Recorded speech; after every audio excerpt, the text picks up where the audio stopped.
저희 담임 목사님께서 이렇게 본교에 계시면서 제가 이렇게 설교한 건 되게 오랜만인 것 같아요. 목사님 안 계실 때는 그냥 마음대로 막 했는데 목사님 설교 부탁하시면서 계속 부담을 주시더라고요. 잘해야 돼.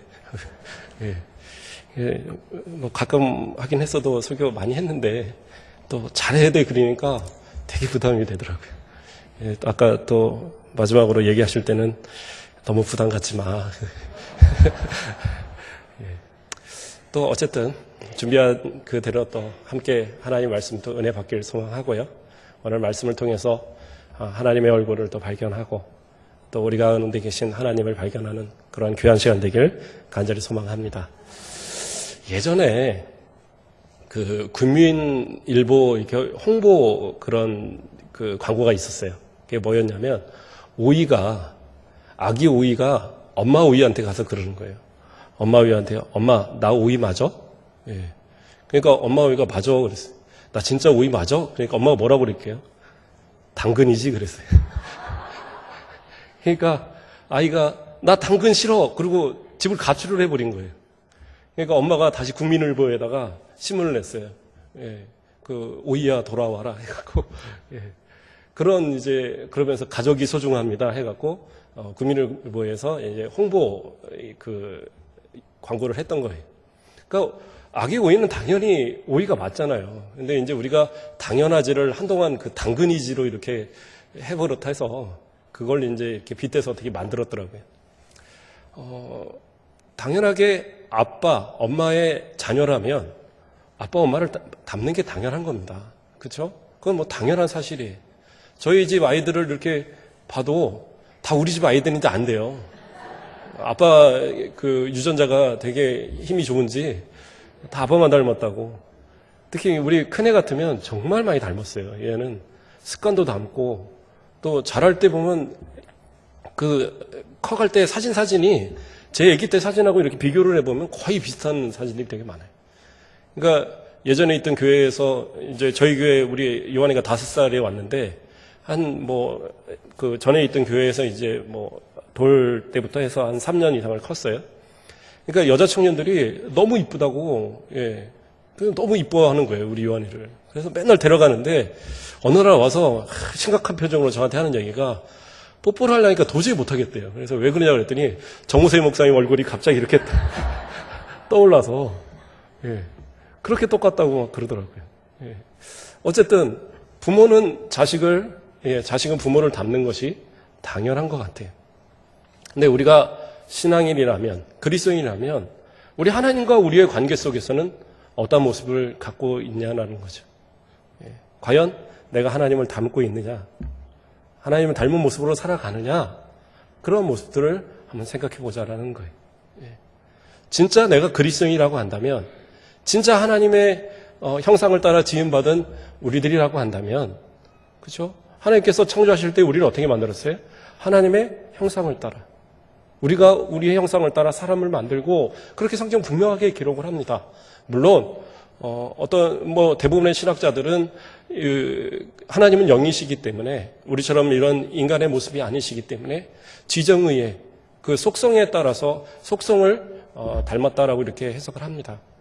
그러나 어쨌든 하나님께서는 분명하게 하나님의 형상을 따라 지음받았다. 그건 단순히 제가 생각할 때는 그런 지정의의 어떤 그런 영적인 것, 그런 어떤 지적인 부분만을 이야기하는 것이 아니라 전인격적인 전체의 모습을 다 말하고 있는 거예요.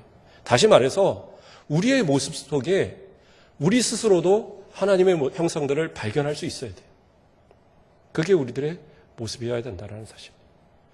갈라디아서에 보면 4장 19절에 보면 어떤 말씀이 나옵니까? 그리스도의 형상이 이루기까지라는 그런 말이 나와요. 그러니까 그리스도의 형상이 이루기까지 내가 해산의 수고를 다하겠다라는 그런 말씀이 나오거든요. 그리스도의 형상이 이루기까지. 예전에 신대원 때 저희를 가르쳤던 이상원 교수님이란 그 교수님도 그 제목으로 책을 내기도 했어요. 갈라디아서 강의 내용으로 해서 그리스도의 형상이 이루기까지. 그 내용인 것은 다른 게 아닙니다. 그 갖고 있는 생각이나 그 신앙의 어떤 모습이나 그 삶의 모습까지 그리스도의 모습까지 이렇게 장성한 분량에까지 자라나가야 된다. 그러한 모습을 이렇게 설명하는 그런 책이에요.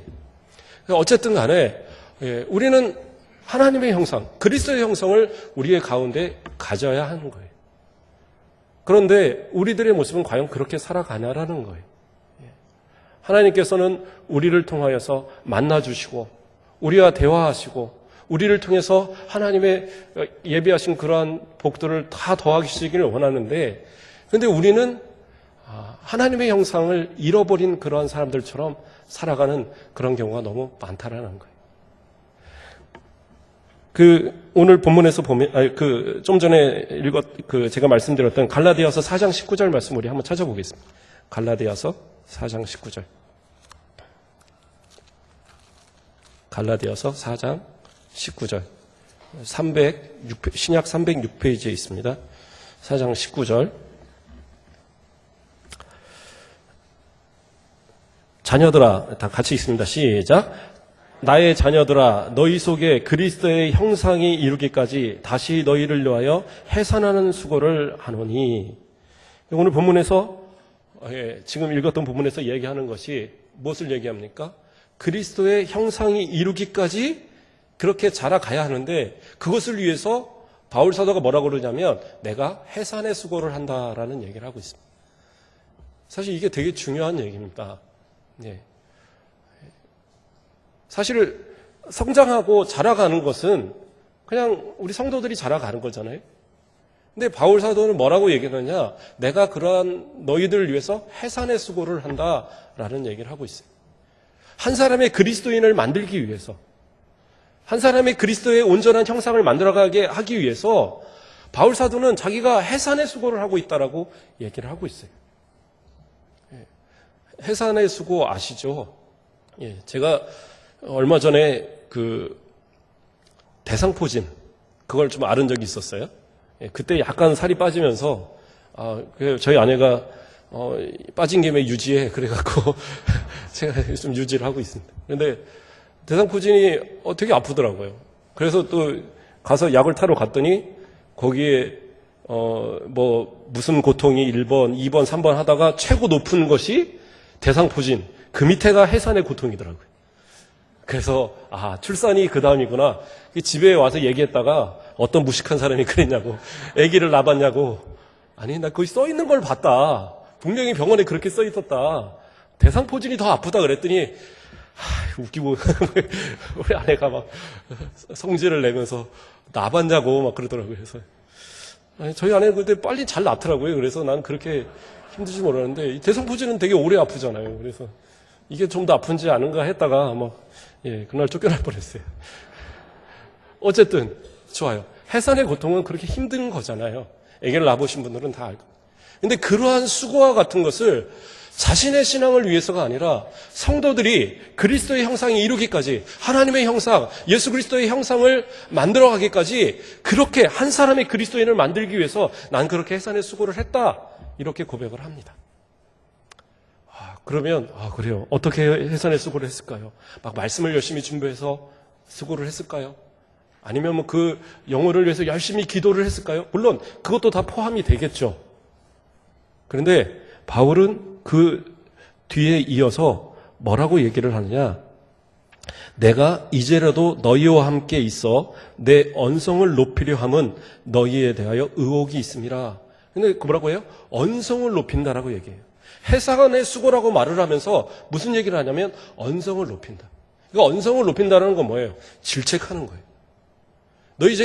너희들의 잘못을 놓고 내가 질책하겠다는 거예요. 그러니까 어떻게 보면 해산의 수고는 단순하게 말씀을 열심히 연구해서 전하고 기도를 열심히 하고 그건 기본이잖아요. 근데 사실은 정말로 그 성도의 영혼을 위해서 올바른 말을 할 수 있느냐? 이게 진짜 어렵다라는 거예요. 바울은 이 당시에 여러 교회에서도 상당한 공격을 당했어요. 네가 사도냐? 네가 말한 말이 진짜냐? 막 이런 공격을 당하는 그런 상황에 있었는데, 만약에 저 같으면 오히려 잘 보이려고 애를 쓰지 않았겠어요? 나는 사도야. 왜 나를 못 믿어? 이제까지 말을 쓰면 이렇게 전했는데 믿어야지. 나만 믿어. 이런 식으로 잘 얼르고 막 이랬을 텐데 바울은 그게 아니에요. 진짜 해산의 수고는 뭐냐? 나의 언성을 높이겠다라는 거예요. 잘못한 것을 질책하고 올바른 복음을 증거하겠다라고 외치고 있는 거예요. 그러니까 주의 종들이 듣기 좋은 말로만 말씀을 전하면 그건 얼마든지 할 수 있어요. 기독교 방송 틀어놓으면 정말로 대단한 설교들 많이 나옵니다. 이러면 복 받아요. 저러면 잘 될 거예요. 이러면 뭐 축복받습니다. 쭉 나와요. 근데 문제는 어느 누구도 거기다 대놓고 똑바로 믿어야 돼요. 하나님의 이렇게 하면 벌 내리십니다. 이러면 지옥 가요. 얘기하지 않아요.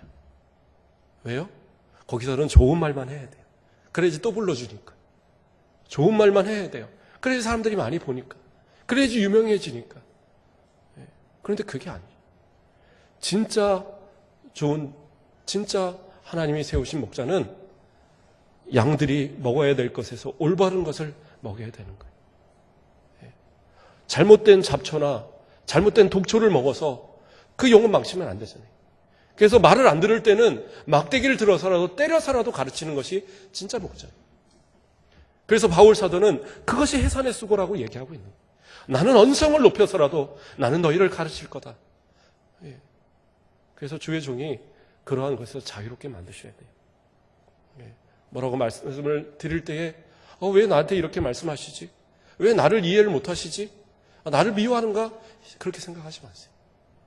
목사님이 여러분들한테 또 어떠한 질책을 하거나 또 말씀을 통해서 때로는 정말 그 마음을 휘벼파는 그런 말씀을 증거할 때에도 그것을 좋아서 하는 분이 어디 있겠어요?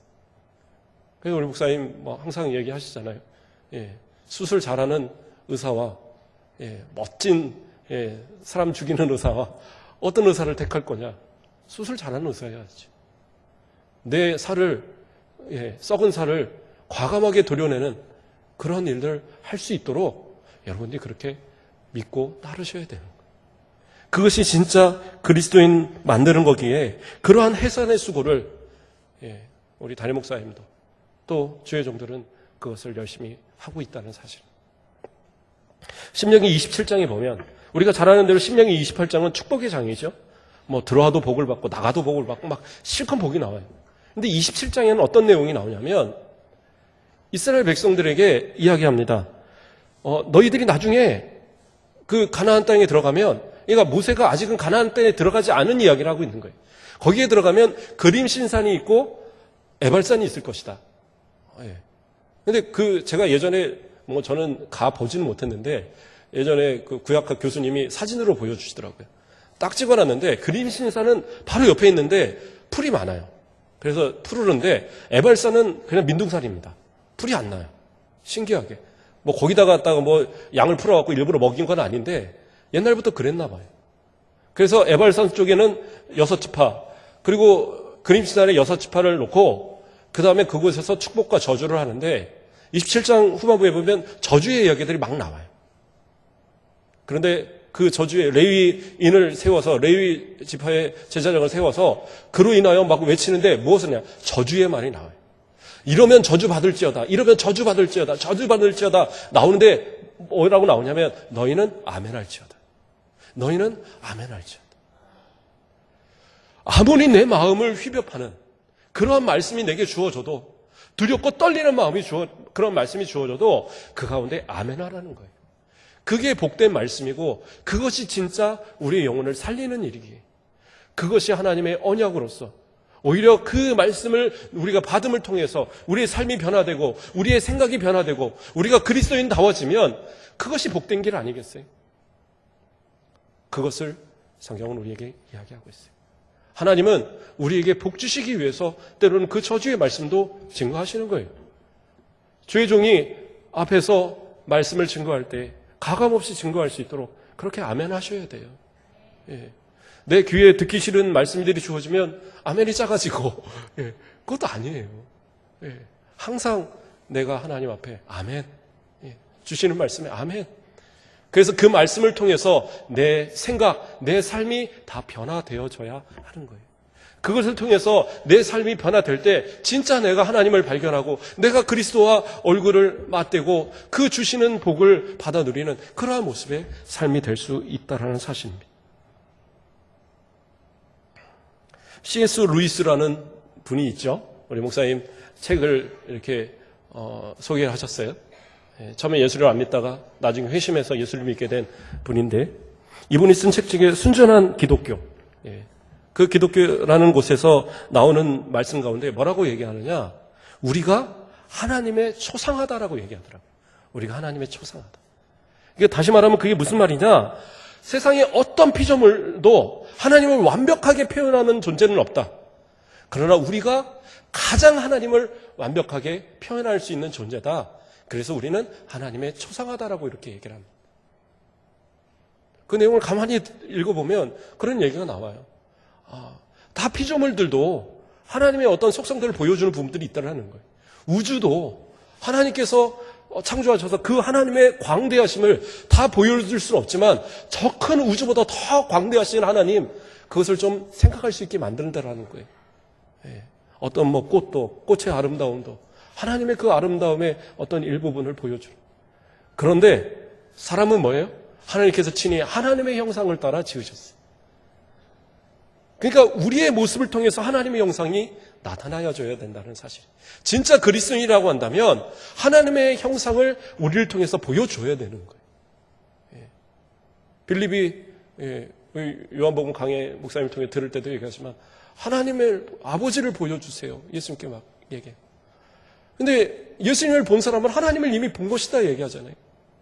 우리도 마찬가지입니다.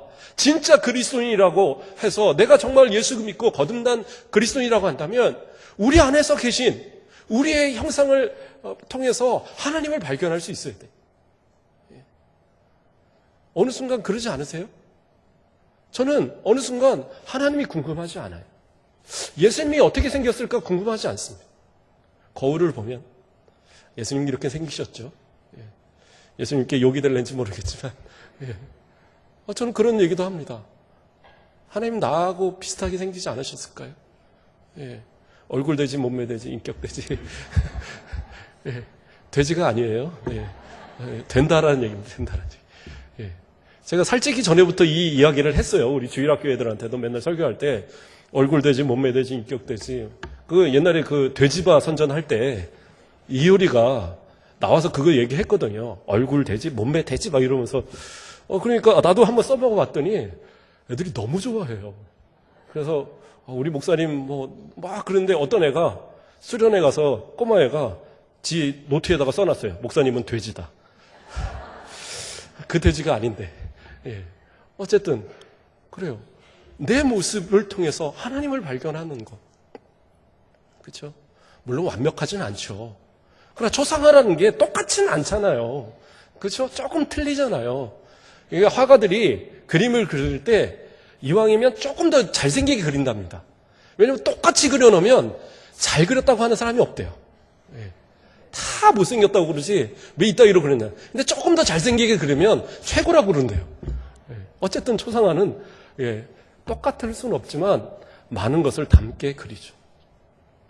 우리 자신이 하나님을 형상을 닮은 그런 초상화라고 한다면 진짜 나의 모습을 통해서 예수 그리스도의 모습이 막 드러나야 될 거 아니에요. 하나님의 모습이 막 드러나야 될 거 아니에요. 우리를 바라보는 사람들이 저 모습이 바로 하나님의 모습이구나. 저 모습이 예수 그리스도의 모습이구나. 그렇게 반문하지 않도록 완전히 인정할 수 있는 그런 모습이 되어야 된다는 사실. 그런데도 불구하고 우리는 그런 모습들을 통해서 하나님을 발견하지 못해요. 예수님을 만나지 못해요. 그 이유를 C.S. 루이스는 뭐라고 얘기했느냐? 우리가 깨끗하지 못하기 때문에. 우리의 모습이 깨끗하지 못하기 때문에 그러한 모습을 발견할 수 없다라고 이렇게 써놨더라고요. 성경도 이야기합니다. 이사야 59장 12절 말씀, 1절에서 2절 말씀에 여호와의 손이 짧아 구원하지 못하심도 아니요 귀가 둔하여 듣지 못하심도 아니라 오직 너희 죄악이 너희와 너희 하나님 사이를 갈라놓았고 너희 죄가 그의 얼굴을 가리어서 너희에게서 듣지 않으시게 함이니라. 하나님은 우리와 함께 하시길 원하시고 우리에게 보여주시길 원하시고 우리와 동행하시길 원하시는데 왜 못 그러느냐? 죄악이 우리의 눈을 가려서 바로 내 곁에 계신 그 하나님을 우리가 발견하지 못한다라는 거예요. 하나님은 그 얼굴을 우리를 향하여서 보여주셔서 우리를 지키시고 우리를 보호하시고 우리에게 복 주시고 우리에게 평강 주시길 원하시는데, 그런데 우리의 죄악이 우리의 눈을 가려서 그 하나님을 보지 못한다는 거예요. 더 나아가서는 우리가 하나님의 형상대로 만들어졌음에도 불구하고 그 형상을 잃어버린 그런 존재로 살아가고 있더라는 거예요. 그래서 우리가 그 형상을 잃어버리고 살아가는 거예요. 하나님의 얼굴을 기억하지 못하는 거예요. 예수님의 얼굴을 잃어버리고 살아가는 거예요. 여전히 하나님은 지금도 우리에게 복 주시길 원하십니다. 오늘 읽었던 본문에서요, 신명기 28장, 그렇죠? 죄송합니다. 신명기 28장이 아니라 신명기 6장, 죄송합니다. 민수기. 제가 긴장을 했어요. 민수기 6장 4절로 보면, 여호와는 내게 복을 주시고 너를 지키시길 원하시며 여호와는 그의 얼굴을 내게 비추사 은혜 베푸시길 원하시며 여호와는 그의 얼굴을 내게로 향하여 드사 평강 주시길 원하노라. 이렇게 말씀합니다. 이게 제사장들에게 그렇게 외치라고 얘기했어요. 그리고 나서 뭐라고 하시냐? 27절에 그들이 이같이 내 이름으로 이스라엘 자손에게 축복할지니 내가 그들에게 복을 주리라. 하나님께서 너희가 이렇게 축복하면 그렇게 복을 주신다고 했어요. 여전히 지금도 강단에서는 항상 복이 선포됩니다. 그렇죠? 담임 목사님 꼭 축도하시잖아요. 축도하실 때 복을 얘기하시잖아요. 삼위 하나님의 이름으로 복을 선포하셔요. 그런데 그 복을 과연 우리는 받아 누리고 살아가느냐 한번 생각해 보자는 거예요. 하나님 분명히 약속하셨죠. 그 얼굴을 드사 복 주시길 원하시고 그 얼굴을 드사 평강 주시길 원하시고 막 그러면서 약속하시면서 그걸 선포하면 그대로 복을 주신다라고 약속하셨어요. 그러면 우리 담임 목사님이 능력이 부족해서 우리한테 복이 안 임하는 겁니까? 그건 아니잖아요. 그런데 왜 우리가 그러한 복들을 받아 누리지 못하느냐? 그 이유는 바로 우리가 그 하나님의 얼굴을 발견하지 못하기 때문에, 진짜 그 하나님의 얼굴을 찾지 못하기 때문에, 그 하나님을 만나지 못하니까 그러한 모습을 갖게 되더라는 사실. 인생이 힘들고 어려운 분들, 그런 분들은 이렇게 얘기합니다. 내가 인생이 너무 힘들고 어려울 때 하나님은 나를 모른 척 하시는 것 같다. 하나님이 정말 살아계신다면 이 힘들고 어려운 이 고난의 이 삶을 왜 가만히 두시느냐, 그런 얘기를 해요. 내가 잘 되고 내가 막 즐거울 때는 하나님 복 주셨구나. 그런데 내가 힘들고 어려울 때는 아닌 것으로 알아요. 하나님 저 멀리 계신 걸로 알아요. 그래서 다윗도 고백합니다. 시편 30편 7절 말씀에 여호와여 주의 은혜로 나를 산같이 굳게 세우셨더니 주의 얼굴을 가리심에 내가 근심하였나이다. 주님께서 얼굴을 가리시니까 그때부터 근심이 생겼다라고 얘기하고 있어요. 나를 하나님께서 산같이 굳게 세우셨을 때는 내가 막 좋았다라는 거예요. 하나님께서 막 왕으로 세워주시고 막 복을 더하시고 그런데 하나님이 함께 하시지 않을 때는 내가 너무 힘들었다라고 얘기를 하고 있어요. 근데 과연 하나님이 함께 하지 않으셨겠어요? 과연 하나님이 그 순간 함께 하시지 않았겠냐라는 거예요. 아니요. 하나님이 그 순간도 함께 하셨던 거예요. 그런데 왜? 죄악이 우리의 눈을 가려서, 하나님이 가리신 게 아니라 우리가 우리의 눈을 죄악으로 가려서 하나님을 발견할 수 없었을 뿐이라는 거예요. 자수성가했다는 분들 있잖아요. 자수성가했다는 분들. 자수성가라는 게 과연 있느냐? 어떤 분이 그런 얘기를 하더라고요. 자수성가라는 게 과연 있느냐? 자수성가라는 건 스스로 혼자의 힘으로 이만큼 성공했다라는 거잖아요. 근데 세상 어느 누구도 스스로 성공하는 사람이 누가 있어요? 누군가가 기술을 가르쳤고, 누군가가 그 직업을 갖게 했고, 누군가가 때로는 그 거래처의 사람들을 소개를 시켜줬고, 누군가가 그 사업이 될 때 어떤 사람은 열심히 일을 했는데 수금을 못해서 망하는 사람도 있거든요. 근데 때에 맞춰서 다 돈도 다 주고 그러면서 이렇게 커간 거 아니냐는 거예요. 가장 중요한 건 뭐예요? 하나님이 함께 하셨으니까, 그 도우셨으니까, 지켜주셨으니까 그만큼의 모습으로 만들어진 거예요. 그리고 자수성가는 없는 거예요. 하나님이 도우신 거지. 상관은 없는 거예요. 하나님께서 그 도움의 사람들의 손길들을 예비하셨던 거예요. 그것을 내가 깨닫지 못하니까 그것을 복으로 여기지 못할 뿐입니다. 그러니까 그 순간부터 그걸 여기지 못할 때, 그걸 복으로 여기지 못할 때 어떻게 해요? 죄와 타협하기 시작하고 사기치고 남의 것을 어떻게든 더 뺏으려고 하고, 그러다가 보면 내가 뭐 교회에서 직분을 가졌다 해도 세상에서는 인정받지 못하는 그 죄인의 모습을 사는 그런 모습들이 많이 생기게 되는 것 같아요. 복음성가 중에 그런 복음성가 있습니다. 계신 주님이라는 복음성가 있어요. 나의 앞에 계신 주님, 나의 눈동자에 주 있게 하소서. 나의 머리 위에 계신 주님, 나의 머리 들어 주 바라보게 하소서. 나의 좌우 옆에 계신 주님, 나와 동행하시는 저 알게 하소서. 나의 뒤에 계신 주님, 나를 안으시며 보호하시는 주 의지하게 하소서. 아멘. 나의 앞에 계시고 나의 뒤에도 계시고 나의 옆에도 계시고 하늘을 바라보면 나의 위에도 계시고 나와 동행하시는 그분은 지금도 여전히 계셔요. 그러나 나의 눈을 가리고 찾지 못하는 것뿐. 바로 앞에 계신데도 찾지 못하는 것뿐. 그 하나님을 찾을 수 있는 방법, 그걸 알아야 돼요. 그걸 찾아야 돼요.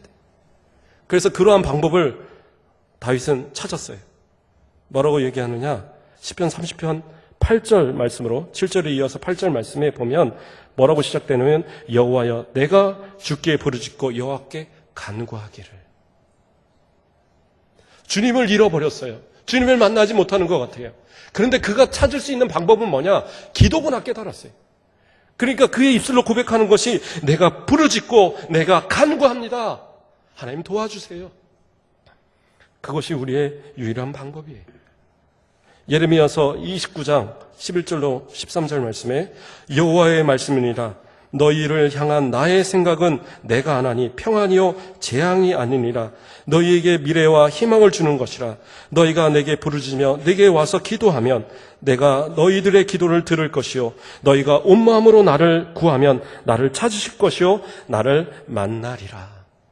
주님이 만나주신다라고, 기도하면, 부르짖으면, 찾으면 만나주신다라고 약속하고 계세요. 그러면 그 주님을 찾기를 소망합니다. 목사님이 또 소개하신 책이 있었어요. E.M. 바운즈의 기도의 능력. 기도의 능력. 그 책을 이렇게 또 찾아서 읽어보니까 거기서 그런 얘기가 나오더라고요. 교회는 더 나은 방법을 찾고 있지만 하나님은 더 나은 사람을 찾고 계신다. 이게 무슨 말이냐면, 많은 교회들이 막 프로그램들을 만들어요. 뭐 그게 나쁘다는 건 아닌데, 뭐 두날개, 또 뭐 G12, 뭐 셀, 막 이런 막 그 프로그램들을 만들어내고 그런 것들을 상당히 많이 효과를 본 교회들이 많이 있어요. 그러면 그걸 통해서 이 한국 교회가 막 성장을 해야 되잖아요. 근데 신기한 거는 그런 프로그램들이 막 만들어지면서 전체적인 기독교인들은 숫자가 줄기 시작했어요. 왜요? 왜일까요? 프로그램을 통해서 막 그 어떤 뭐 전도 프로그램, 뭐 교육 프로그램, 그런 프로그램에 따른 사람이 딱 들어가면 공장에서 막 찍어내듯이 그 완제품을 만들어내듯이 착착착착 그러면 되는 줄 알았어요. 근데 그렇지 않더라는 거예요. 다 배우고 나서 더 이상 배울 게 없네? 그러니까 떠나가는 거예요. 다 과정을 끝내고 나서 더 이상 할 게 없네? 그리고 떠나가 버리는 거예요. 그런데 중요한 건 뭐예요? 하나님은 그러한 과정, 그러한 어떤 것을 생각하는 것이 아니라 정작 사람을 찾고 계신다는, 누구를? 그리스도인을, 예수 믿고 구원받을 그 한 영혼을 위해서 그걸 찾고 계시는 거예요. 교회는 그렇게 해야 된다는 거예요. 우리의 교회 모토가 뭡니까? 목사님 만드신 모토가 사람을 모아 하나님의 자녀로 양육하는 교회. 사람을 모여서 하나님의 자녀 만드는 것이, 그게 교회가 감당해야 할 일이에요. 성경을 많이 아는 지식인을 만드는 것이 아니라, 그렇죠? 봉사를 열심히 하는 그런 어떤 일꾼을 만드는 것이 아니라 하나님의 자녀를 만들어가는 것이, 하나님의 자녀를 세워가는 것이, 그 사람을 찾는 것이 하나님의 일을 감당하는, 하나님이 맡기신 사명을 감당하는 교회 사명이라는 얘기예요. 그 영혼, 그 한 사람 한 사람을 만들어가는 방법은 뭐냐? 기도밖에 없어요. 그리고 그들에게 하나님의 말씀으로 온전히 양육해서 그들을 온전히 이끌어가는 해산의 수고, 그러한 수고로서 한 영혼 한 영혼을 귀하게 여기는 그 방법밖에 없어요. 예, 죄송한 이야기지만 저도 수요일날, 금요일날 이런 날 우리 집사님들한테 교회 오세요 전화하는 거 쉬운 일 아니에요. 예. 근데 저도 목사님 눈치를 보아서 전화 안 할 수가 없잖아요. 그럼 전화를 합니다. 예. 그러면 다 핑계가 있어요. 이래도 못 와요. 저래서 못 와요. 그런데 제가 목사님 말씀 항상 하시는데도 당연한 얘기인데, 성도들이 말씀 가운데 커야 되고 기도 가운데 커야 되고, 그거 당연한 건데 삶에 다 힘들잖아요. 바쁜 시간들 있잖아요. 그 시간에 가서 돈도 벌어야 되는 사람도 있고, 그 시간에 가서 뭔가를 좀 해야 되는 사람들이 있는데, 그 이유들을 대는데 과감하게 그거 버리고 오세요, 이걸 잘 못해요. 이게 부목사라서 그런가 봐요. 예. 그런데 이엔 바우저가 그런 얘기를 했더라고요. 기도는 짜투리 시간에 하는 게 아니다. 기도는 내 가장 중요한 시간에, 내 황금의 시간에, 그때 하나님께 열심을 드리는 것이다. 그 말을 딱 읽는데 내가 잘못했구나 하는 생각이 들더라고요.